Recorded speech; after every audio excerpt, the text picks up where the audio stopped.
Selamat pagi semuanya. Baik, eh, buat mahasiswa Citra Bakti yang mengampu mata kuliah akustik kronologi, berikut saya akan share atau bagikan video tentang perkuliahan ini. Yang pertama, eh, sebelum kita belajar tentang akustik kronologi, mari kita apa sama-sama pahami apa sih akustik organologi itu, apa sih organologi itu menurut definisi dari para ahli.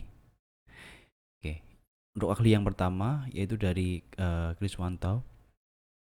Beliau mengemukakan bahwa organologi itu berasal dari eh, kata organ yang berarti benda, alat atau barang, dan logi yang berasal dari kata logos yang artinya adalah ilmu.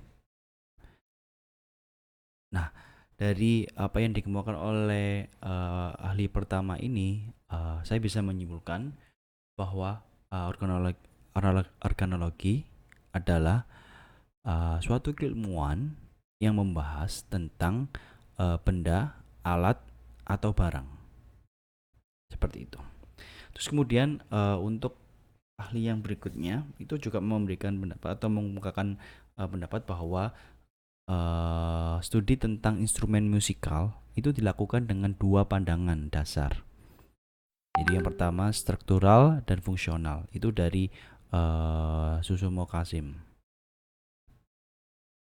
Nah, dan yang bisa saya simpulkan dari pendapat ahli yang berikutnya ini yaitu memiliki dua pandangan dasar. Yang pertama adalah struktural. Struktural yang dimaksud itu yaitu sangatlah kompleks, yaitu di mana kita memahami suatu instrumen musik tidak hanya dari segi ini cara mainnya atau itu enggak, tapi dari segi bentuknya, ukurannya, bagian-bagiannya. Misal kita bicara tentang gitar, ada bagian head, neck, kemudian body. Kemudian di dalam body juga ada beberapa bagian juga, misal rosette, bridge dan yang lainnya. Nggak hanya di gitar, di instrumen lain pun juga ada. Nah ini jarang sekali ditemukan ketika instrumen-instrumen tradisional. Ukurannya pun detailnya berapa dan seterusnya. Kemudian fungsional. Nah, fungsional yang dimaksud itu dari segi ini, alat musik ini digunakan untuk sebagai apa sih? Misal sebagai fungsi ritual atau yang lainnya, seperti itu. Dan berikutnya yaitu eh, tentang tekniknya juga. Itu ada di masuk di fungsional. Ini ya, ini yang akan jadi pembahasan kita di mata kuliah ini. Jadi nggak hanya tentang alat musik, ilmuannya, kemudian struktural dan fungsionalnya. Dan berikutnya yaitu dari Soeharto, Sudarsono dan Arif. Beliau-beliau ini menyampaikan atau mengemukakan bahwa uh, organologi yaitu tentang pengelompokan alat musik. Nah, tentang apa yang disampaikan oleh beliau-beliau ini akan menjadi bahasan saya di video ini, dan nanti Anda bisa menyaksikannya dengan baik ya. Nah, langsung saja. Pengelompokan alat musik yang dimaksud oleh ahli yang ketiga tadi yaitu ini. Pertama, alat musik itu dibedakan dari pertama macam-macam. Yang pertama juga bisa dikatakan dari ini dari sumber bunyinya, dari bahannya, kemudian cara mainnya dan yang lain-lain. Yang bisa dikatakan yang pertama ideophone, aerophone, membranophone, chordophone dan elektrophone. Yang pertama yang ideophone ya. Untuk ideophone ini yaitu alat musik yang sumber bunyinya berupa dari badan atau body dari alat musik itu sendiri.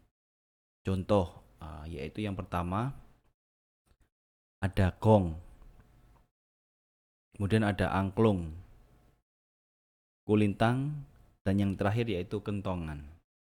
Seperti ini. Baik, berikutnya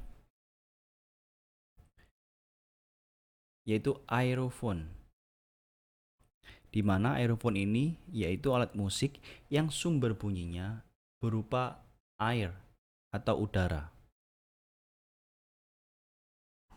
Contoh, air atau udara. Air yang dimaksud ini bukan air yang ini ya, water, bukan air, yaitu udara. Pertama, seruling seperti ini. Kemudian ada juga trompet. Nah, ini dari cara mainnya, yaitu dengan ditiup atau dengan udara. Berikutnya, membranofon. Nah, alat musik yang sumber bunyinya berupa membran atau selaput kulit, atau alat musik yang sumber bunyinya itu karena ini pembuatannya itu dari kulit. Biasanya sih kulit-kulit hewan seperti sapi, kerbau, dan yang lainnya. Contoh alat musik yang ada di negara kita yaitu kendang, rebana, dan tifa dari Papua. Berikutnya yaitu kordofon, yaitu alat musik yang sumber bunyinya itu berupa chord, tali, atau dawai. Contoh ya, rebab dan sasando.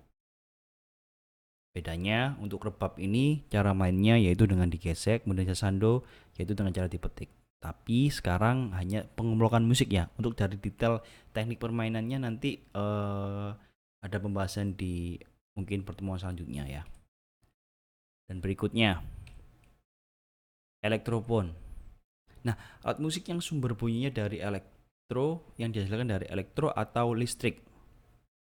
Misal, ini ya alat musik yang ini kebanyakan sih alat musik modern, yaitu gitar elektrik, drum elektrik, atau saxophone elektrik, dan masih banyak yang lainnya. Tapi saya ambil 3 contoh ya: gitar, drum, dan saxo elektrik. Nah, ini tadi dari kelima, ini tadi apa? Ya, dari kelima yang saya sampaikan ini tadi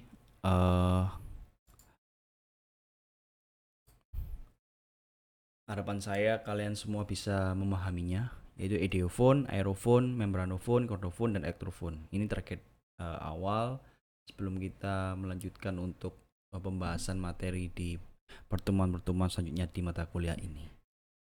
Nah, terus selain mendengar apa yang saya sampaikan tadi, harapannya Anda juga bisa melakukan ini ya, untuk membuktikan bahwa Anda juga memahami, mendengarkan dengan baik tadi. Saya kasih tugas hanya 1 saja, mudah. Tugasnya yaitu cari alat musik tradisional daerah asal Anda dan sesuaikan dengan pengelompokannya yang tadi sudah saya sampaikan. Ya, ya, soalnya cuma 1, benar. Tapi ya jawabannya nanti saya sesuaikan ya. Nanti kalau nggak salah dia ada 5, ideofon sampai elektrofon tadi. Coba cari, sesuaikan alat musik tradisional yang ada. Kalau memang nggak ada, ya terpaksa cari alat musik yang lainnya. Tapi usahakan maksimalkan yang ada di daerah kalian. Kalau ada cari fotonya, kemudian ini pengelompokannya saja seperti itu aja. Belum, nanti ada tingkat selanjutnya. Selanjutnya ada step-stepnya nanti. Nanti tugasnya nanti dikumpulkan di link ini ya, Google Form yang nanti akan saya buat. Baik, itu saja. Jika ada pertanyaan bisa langsung komen di kolom komentar, atau bisa kita discuss ya, sharing di grup WhatsApp kita. Terima kasih untuk hari ini. Tetap semangat belajar, tetap jaga kesehatan, dan jangan lupa ini ya, tetap semangat belajar apapun kondisinya. Salam sehat untuk kita semua. Selamat pagi. Sampai jumpa di materi dan video selanjutnya.